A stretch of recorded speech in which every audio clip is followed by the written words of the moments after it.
Pulled from a bog in 1843, this 400-year-old dress is just one piece of Irish textile history.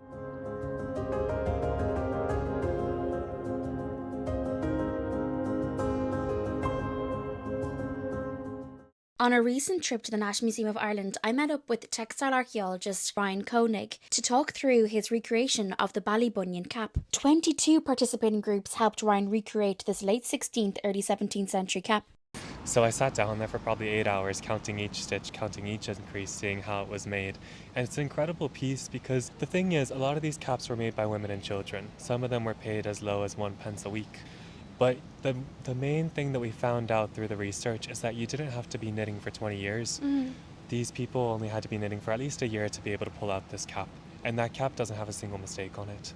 It's absolutely perfect, isn't it, the one in the museum, and how great for them to let you gain access to it. So oh, they're cute! There's 6 different styles, and this is the single brim style. Okay. It's one of the rarest of the knitted cap styles that exist, but we can kind of date it to the late part of the 16th century because there was the same style found in a shipwreck in the Mediterranean. The purpose of the research was really to look at the story of the knitters within this hat. People of lower socioeconomic status are wearing them, but we also have a record of King Henry VII also buying them. So we looked at the skills, the experiences, the time that they required to make these, and that's where we got a whole lot of data. These caps, the average that it took to make these was 3 hours and 40 minutes. So the way they made the cap in the 16th century is that they used 2 strands of lace weight yarn that they combined together, knitting as one to make a fingering weight yarn. Info on Ryan's knitting patterns are below. He used the Darney wool from Studio Donegal for this cap.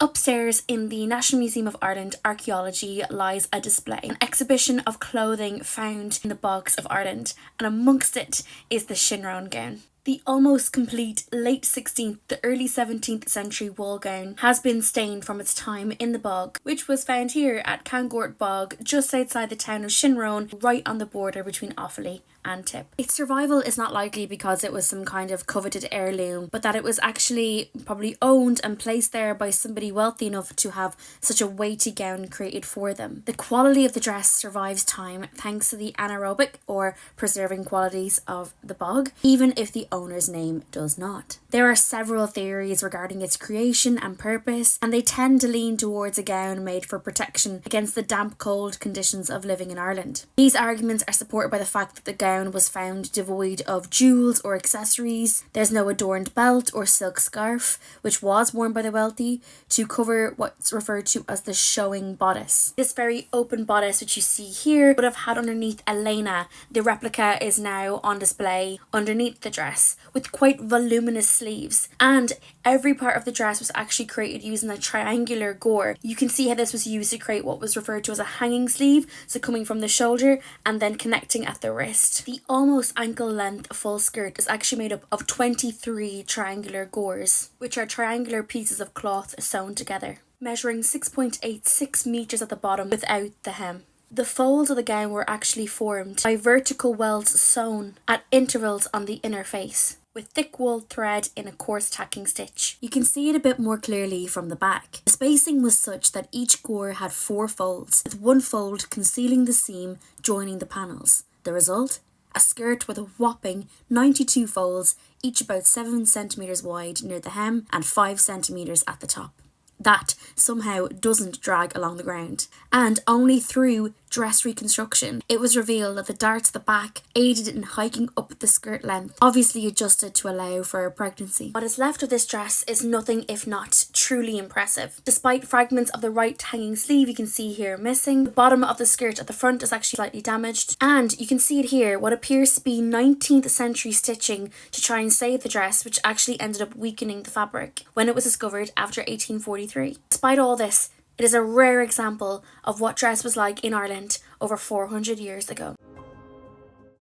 So why referred to as distinctly Irish? Well, there's 2 things really. In Ireland, this hanging sleeve or half sleeve comes to us by way of an English-born judge named Luke Gernon, who held office in Ireland. But in 1620, he wrote, "Such strips were worn over chemise sleeves of linen, silk or satin, and nothing was worn on the hinder part of the arm, lest it was said they should wear out their elbows. And I don't think he actually means it sarcastically. It was, and still is, very hard to fit a sleeve over something as voluminous as the léine that was worn underneath. The other thing that really gives it away is the idea of Irish women being scantily clad with this very open front bodice. The idea of bizarrely dressed women, as noted by Fynes Morrison, who went to Ireland in 1600 as secretary to the Lord Deputy of Ireland, and he mentioned this Irish front fastening technique. He states, "Their wives living among the English are attired in a sluttish gown, to be fastened at the breasts with a lace, and in a more sluttish mantle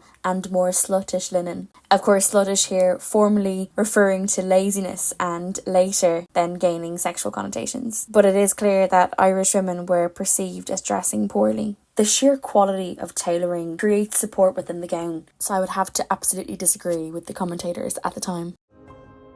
Did you know that this year the Shinrone Heritage Group decided to commission a replica of the Shinrone Gown based on the examination of the original in the National Museum of Ireland? The 400-year-old gown has captivated anybody who's come across it, and despite it being found all the way back in 1843 by workmen just outside Shinrone village, buried in peat inside a bog, by May of 1843 it was quite clear that this dress was incredibly important. In an evening filled of spinning wool, flax, hemp, the Shinrone Heritage Group was joined by the Irish Guild of Weavers, Spinners and Dyers, the artist Rosaleen Fanning, seamstress Bernie Stapleton and Irish medieval costume historian Kass McGann came together to finish a gown that would be placed inside the village's school museum in Shinrone, County Offaly. I got to speak on the history of the Shinrone gown in its historical context, and the whole evening was an homage to this journey of creating such a replica, the blood, sweat and literal tears that went into creating a dress such as the Shinrone gown.